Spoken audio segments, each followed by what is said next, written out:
Hello and welcome back to my YouTube channel. I have missed saying that. It has been about a month since I uploaded anything, and for once I have had good reason.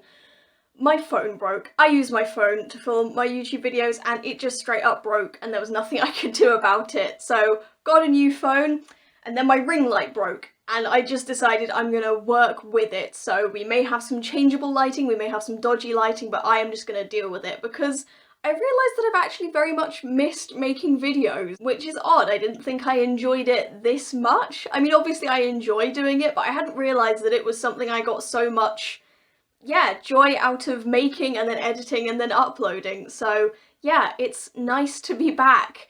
The other reason I haven't been making anything is very simply I've been in a reading slump. I haven't really felt like reading anything, but I wanted to start making videos again and I want to start reading again. So I thought I will make a quick video like this just as a way to get myself back into making videos and to practice with my new phone, with the new microphone, to see how it all works, and just to make something because I have missed this. So I'm going to be doing a book haul. I had a whole load of books arrive in late March and I kept procrastinating making the video, then my phone broke so I couldn't make it, and so now I just have a stack of books down here that I have done nothing with. I've only read one of them as well. I just need to make this video so that I have spoken about these books and then they can just be added to my to-read pile and I can get on with trying to read some of them. So we will start with the book that actually arrived the most recently, which is essentially a late addition to this video that I wouldn't have mentioned previously, but Heartstopper Volume 4. I pre-ordered this because I was so excited about it arriving, and that means that I get a lovely Alice Oseman signature. That makes me happy. So this is the fourth instalment of the Heartstopper comic graphic novel. I read it online on Webtoon, so I already knew about most of this story. There are a couple of sort of sections towards the end that hadn't been released online yet, which I got to read for the first time when it arrived, which was very fun. But yeah, this was just one that basically I've already read and that I want to add to my collection because I have the others up on the shelf above me, but yeah, enjoyed this. Next we have the book from this original pile that I have read. That is Lies Like Poison by Chelsea Pitcher. This is meant to be a teen YA murder mystery. This is a story about four friends who, several years in the past, three of them had plotted to kill the stepmother of the fourth friend because she was abusive towards him. However, they never did anything about this and hid their plan to kill her.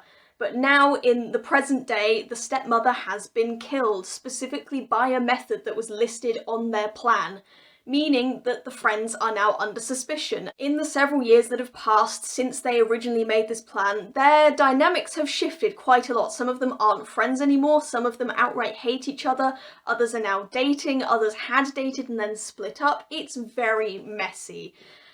And I have to say I didn't really enjoy this very much. It was a weird, weird book. I saw who the killer was at the very, very start of the book, and I was not excited by how we got to that reveal, so it wasn't even as though I've guessed this and I can enjoy getting to the big reveal. It was just oh, I think I know where this is going. Yep, it got there. Alright then. It was also just very strangely written. I kept getting the characters confused because they all have plant names and I just wasn't a huge fan of it. And the main critique that I'm going to bring up, because I don't want to spend all day talking about this because it was fine but not great, there is a transgender character in here and he's just written about very, very weirdly. I initially thought it was quite cool that the characters who are called Poppy, Lily and Belladonna, that they get to the future and they expressly say Poppy is no longer called Poppy, she is called Jack, but they specify that Jack still goes by she, her pronouns, even though she dresses like a boy, acts like a boy, is basically seen as a boy by everyone, but she's definitely still a girl, which I thought was a bit odd because it obviously made more sense that it was just Poppy transitioned, he's now Jack, but I was willing to go with it, except that there's then this weird, huge twist reveal in the middle where Jack reveals that he's a boy and he's always known it, and can they accept him as who he is? And it's like, yes, I thought it was obvious. It was weirder to have it put like that,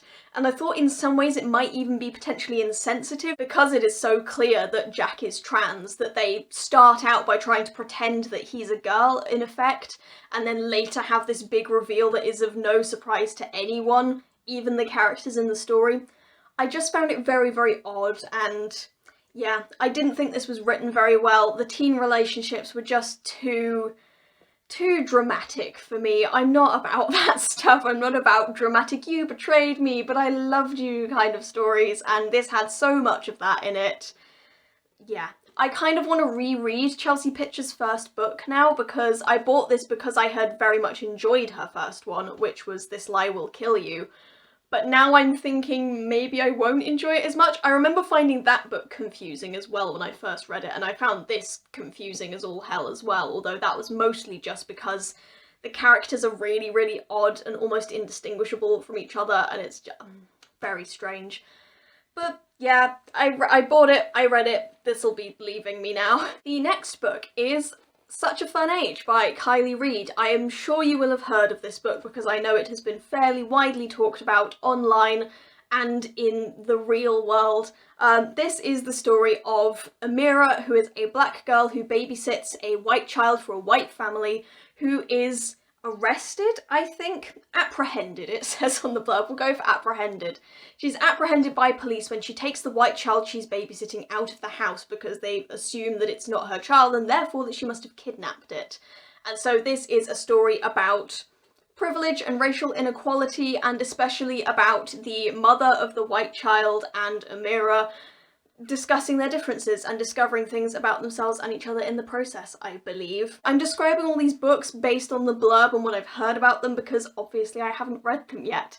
But I picked this one up because it was talked about by a couple of booktubers I watch. I know Paperback Dreams talked about it, and I believe Read with Cindy has as well, but I could be wrong. But basically I thought this sounded really, really interesting. I thought it would be a good new adult book to read, or at least a venture into adult fiction that isn't as adulty.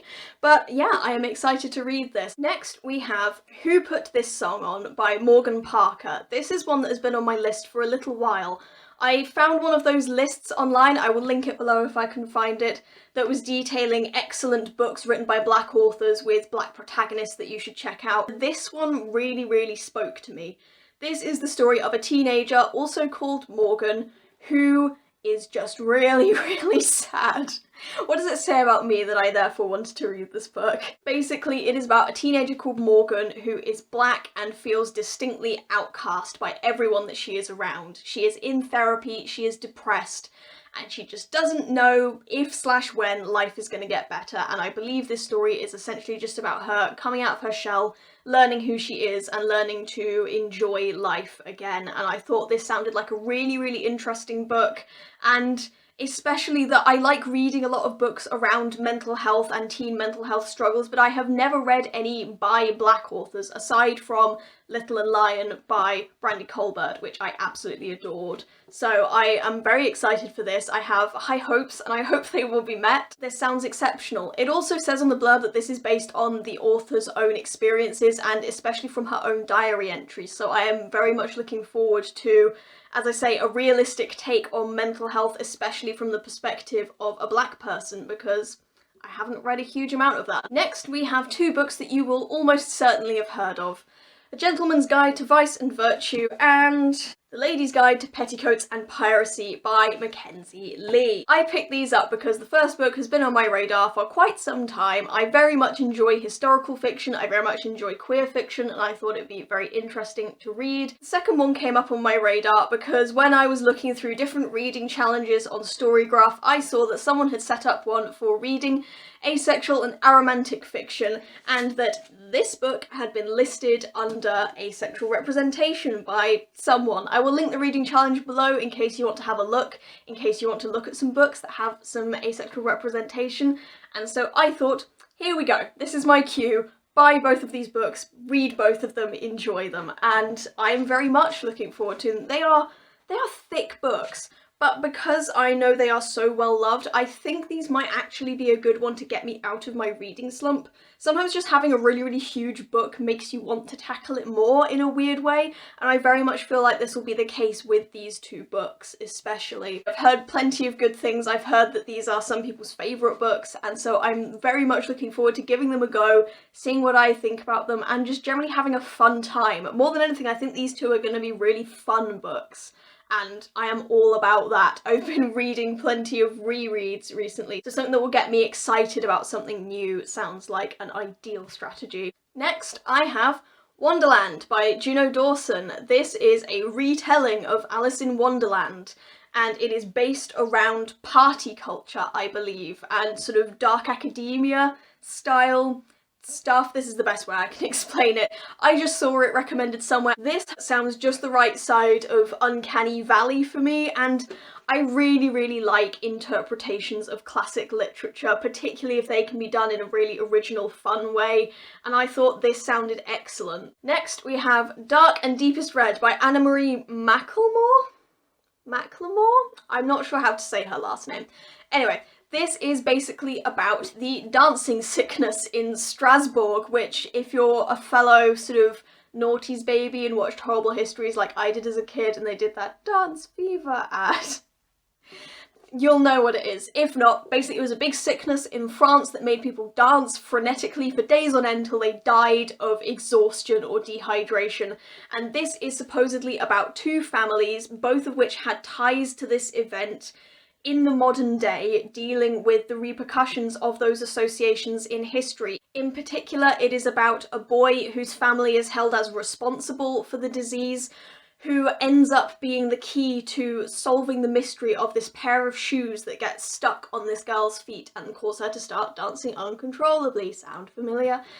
I just thought it sounded quite interesting. I thought it sounded like an interesting piece of historical fiction, and I thought it'd be a nice change from some of the other stuff I'm reading, because this isn't quite fantasy, but it definitely sounds like it'll have some magical realism elements, and I like a bit of magical realism from time to time. We're on to the last two books. Next I have One to Watch by Kate Stayman London. This is one that I saw on Read with Cindy's channel. She is another one of the booktubers I very much enjoy, and her description of this book made me want to read it. This is about a plus-size beauty influencer who gets invited onto a bachelor-style reality TV show where she has to date all these men and choose one to marry, I believe, by the end of the show. She's gone onto the show essentially just to help forward her online career, but of course she is therefore caught up in all the drama of being on a dating show. I thought it sounded like good fun. Cindy said that this is an excellent one to buddy read because it's incredibly juicy and entertaining, so I thought it would be a really fun book, and I am excited to get onto this one. And here we are, the final book, which is None of the Above by I.W. Gregorio.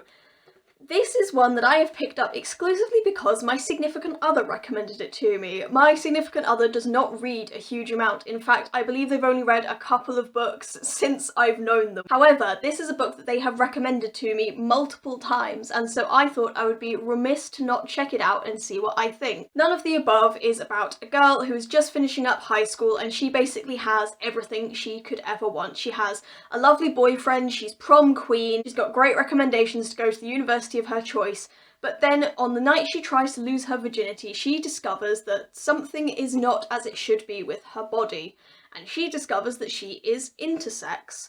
And this news gets released into the school and it becomes a large deal. So this is about her coming to terms with her identity, learning more about what it means to be intersex, and dealing with the wider population's reactions to it. I thought this sounded incredibly interesting, especially as an exploration of a gender identity that isn't rooted in dysphoria or anything like that as a pure medical condition. I don't know if that is exactly how it works or exactly how it will be portrayed in this book, but I'm just generally interested. I think it sounds like a really cool story, and I'm excited to get to know my significant other a bit better by reading one of their favourite books. So very much looking forward to reading this one, learning a bit more about it, and talking with my significant other about it. So yeah, those were a bunch of books that I bought now well over a month ago, of which I have read 2. Being in a reading slump is such fun, would highly recommend. I fully hate it. But yeah, I hope you enjoyed this video and thank you for being here as I return. I'm sorry if this video isn't the same quality as my usual ones. I say that as though I put a huge amount of effort into my previous videos. I don't. I'm aware that everything is fairly low quality, but it's just been quite disruptive to no longer have the same control over things like the lighting, how my camera looks, my microphone. I don't even know if there's going to be audio on this video. I'm so dearly hoping there will be, but yes. Thank you very much for watching. I hope that there are some interesting books on that stack that I have gone through. If there is anything that you are interested in me reading in particular, please comment it below and I will try to get to those books first, because then I can talk about them and we can share our thoughts. And that is the main reason I like making YouTube videos, is connecting with other people based on books. So there we have it. Thank you for watching. Thank you for being here when I returned. I will hopefully see you in another video fairly soon. Goodbye.